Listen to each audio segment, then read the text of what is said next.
আজ আমরা আলোচনা করব 1860 সালের দণ্ডবিধি আইন, যা 6 অক্টোবর 1860 খ্রিস্টাব্দে ব্রিটিশ পার্লামেন্টে পাশ হয় এবং 1862 সালের 1 জানুয়ারি তারিখ থেকে আমাদের এই ভারতীয় উপমহাদেশে এই আইনটির প্রচলন ঘটে। এই আইনটি একটি তত্ত্বগত আইন আর সাবস্ট্যান্টিভ ল, এটা একটা মূল আইন। এই আইনে মাধ্যমে সাধারণত যে অপরাধের সংজ্ঞা এবং অপরাধের সাজা প্রদান করার বিধান রয়েছে এবং এটা কার্যকারিতা হয় মূলত 1898 সালের যে সিআরপিসি অর্থাৎ ক্রিমিনাল প্রসিডিওর অ্যাক্ট, ফৌজদারি কার্যবিধির অধীনে বা ফৌজদারি কার্যবিধির যে বিধান বলে এই সাবস্ট্যান্টিভ ল 1860 সালের যে তত্ত্বগত আইন, এই আইনের যে ধারায় যে সাজা দেওয়া হয় সেই সাজার কার্যকারিতা বাস্তবায়ন করা হয় বা কার্যকর করা হয়, বাস্তবায়ন করা হয় এই প্রসিডিওরাল ল অর্থাৎ CrPC, the criminal procedure act 1898, এটা 5 নম্বর আইন। এই আইনের মাধ্যমে আমাদের যে দণ্ডবিধির যে শাস্তির বিধান এটা কার্যকর করা হয়। তাহলে এখানে দি পেনাল কোড 1860 অ্যাক্ট নং 45, total sections 511। CrPC act 1898 act নং 5, এই সিআরপিসির যে পদ্ধতি অনুসরণ করে দণ্ডবিধির যে সাজা কার্যকর করা হয়। দণ্ডবিধিতে যে ধারাগুলো আছে তার ভিতরে গুরুত্বপূর্ণ ধারার ভিতরে আমরা আজ যেটা আলোচনা করব সেটা হচ্ছে ডকাতি বা ডাকাতি। দস্যুতা এবং ডাকাতি মূলত আমরা একই বিষয়, কিন্তু এর সংখ্যাগত কিছু পার্থক্য আছে। অর্থাৎ দস্যুতার সংজ্ঞা, ডাকাতির সংজ্ঞা সিমিলারিটি রয়েছে। দস্যুতার ক্ষেত্রে 1 থেকে 4 জন সদস্য থাকতে হবে। 1, 2, 3, 4 যে কোনো সংখ্যার সদস্য থাকতে পারে। তবে 4 অথবা 4-এর নিচে যখন হবে তখন দস্যুতা হবে রোবারি, আর যখন ডাকাতি হবে তখন হবে 5 অথবা 5-এর অধিক সদস্য মিলে।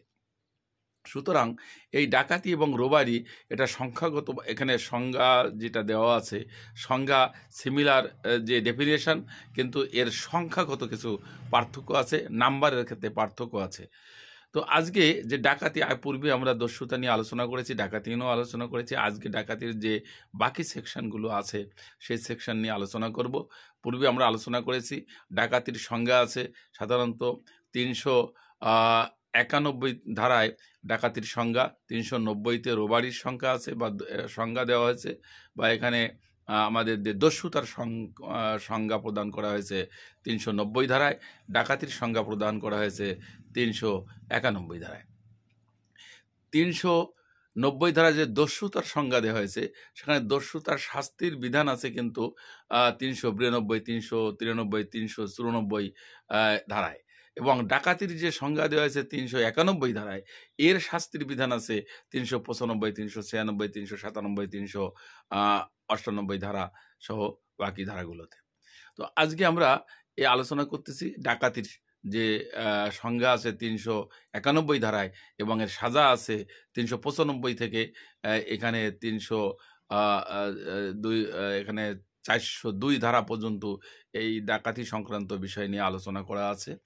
তো এই ডাকাতি সংক্রান্ত বিষয়ে যে আলোচনা করা আছে বা সাজা নিয়ে যে আলোচনা করা আছে এটা শুরু হয়েছে 395 ধারা থেকে। 395 ধারায় আমরা আগে আলোচনা করেছি, 395 থেকে 398 ধারা আমরা আলোচনা করেছি। আজকে আমরা আলোচনা করব 399 ধারা থেকে। 399 ধারায় যেটা বলা হয়েছে অ্যাটেম্প টু কমিট ডাকাতি, অর্থাৎ ডাকাতি করার যে প্রস্তুতি বা যে উদ্যোগ বা যে পদক্ষেপ, এই যে উদ্যোগ গ্রহণ করাকে বা উদ্যোগ গ্রহণ করায় কি সাজার বিধান রয়েছে। ডাকাতি উদ্যোগ গ্রহণ করায়, অর্থাৎ অ্যাটেম্প টু কমিট ডাকাতি, এর যে পানিশমেন্ট এর পারে অথবা ন্যূনতম 10 বছরের নিচে সাজা হবে না, সাজা হবে ন্যূনতম 10 বছরের সাজা হতে পারে এবং এর অর্থদণ্ড হবে, অর্থাৎ 10 বছরের সাজা ন্যূনতম এবং অর্থদণ্ড থাকবে এই অ্যাটেম্প টু কমিট ডাকাতি, অর্থাৎ ডাকাতি যে উদ্যোগ গ্রহণ করার যে সাজা। এখানে আর যেটা বিষয় আছে সেটা হচ্ছে 399 ধারার পরে আছে 400 ধারা। 400 ধারা আছে যে ডাকাতিতে যে অন্তর্ভুক্ত হওয়া, দলে অন্তর্ভুক্ত বা সদস্য পদ অন্তর্ভুক্ত হওয়া, সদস্য পদ হিসেবে, অর্থাৎ কেউ যদি অ্যাকম্পানি হয় উইথ ডাকাতি, অর্থাৎ গ্যাং অফ ডাকাতি, ইফ সামন becomes a companion with the gang of ডাকাতি ডকাতি, এই ডাকাতির যে গ্যাং বা সদস্য দলে যদি কেউ অন্তর্ভুক্ত হন, বা সামন includes himself into or herself into the ডাকাতি gang, he or she will be punished at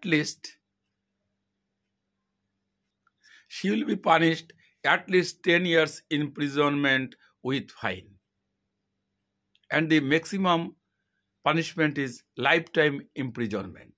অর্থাৎ if someone becomes accompany or becomes a companion with a ডাকাতি gang, he or she will be punished maximum lifetime imprisonment, minimum 10 years imprisonment and fine. সুতরাং এই ডাকাত দলের সদস্য হওয়া, যিনি সদস্য হবেন তার যে সাজা, সে সাজা হচ্ছে যাবজ্জীবন কারাদণ্ড, সশ্রম, এবং এখানে কমপক্ষে 10 বছর এবং অর্থদণ্ড সহ।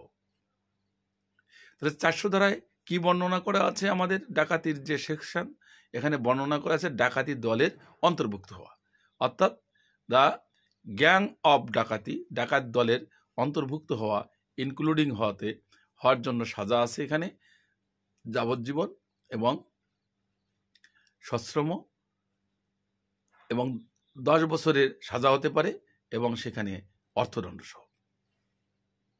এখানে একটা বিষয় আছে যে ডাকাত দলের সদস্য হওয়া হচ্ছে 400 ধারায়, কিন্তু 401 ধারায় আছে চোরের দলে, চুরি করার যে দল, সেই দলে অন্তর্ভুক্ত হওয়া। যদিও এটা ডাকাতির থেকে একটু আলাদা, এই চুরির দলে যে অন্তর্ভুক্ত হওয়া, এর সাজার বিধান আছে মূলত 401 ধারায়। যেহেতু আমরা 402, 400, 401, 402 পরপর পড়ে আসতেছি, আমরা এই কারণের জন্য 401-এ যে বিধানটা আছে এটা ডাকাতির সাথে সম্পর্কযুক্ত নয়, এটা চুরি দলের সাথে সম্পর্কযুক্ত। এই চুরির দলের সাথে সম্পর্কযুক্ত যদি কেউ হন, বা চুরির দলে কেউ যদি নাম লেখান, তাহলে তার আর শাস্তি হবে এখানে 7 বছরের এবং অর্থদণ্ড সহ। তাহলে চুরির দলে যদি কেউ নাম লেখায়, তাহলে তার সাজা হবে 7 years imprisonment and fine, এবং অর্থদণ্ড এখানে হবে। এরপরে আমাদের যে ধারাটা আমরা আলোচনা করব সেটা হচ্ছে 402 ধারা। তাহলে বিষয়টা একটু আমাদের মনে রাখা প্রয়োজন। 400 ধারায় আছে কিন্তু ডাকাত দলের সম্পর্কযুক্ত হওয়া বা ডাকাত দলে অন্তর্ভুক্ত হওয়া, কিন্তু 401 ধারায় আছে চোরের দলে সম্পর্কযুক্ত হওয়া। তাহলে যদিও ডাকাতির ভিতরে এখানে চুরি ডাকাতি তো আমরা একই সাথে আলোচনা করি, চুরি ডাকাতি ছিনতাই রাহাজানি, তো যা হোক এই চুরির যে বিষয়টা তাহলে এখানে আসলো যে 401 ধারায় চুরি দলের বা চোরের দলের সাথে মিলিত হওয়ার যে, বা চোরের দলে নাম লেখানো বা অন্তর্ভুক্ত হওয়ার সাজাটা আছে 401 ধারায়, যার সাজা হবে 7 বছর এবং অর্থদণ্ড সহ।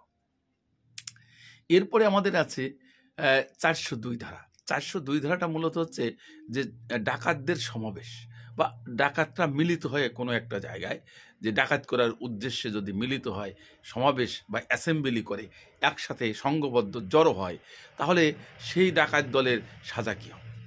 তাহলে এই ডাকাত সদস্যদের সাজা হবে মূলত এখানে যে কথা বর্ণনা করা হয়েছে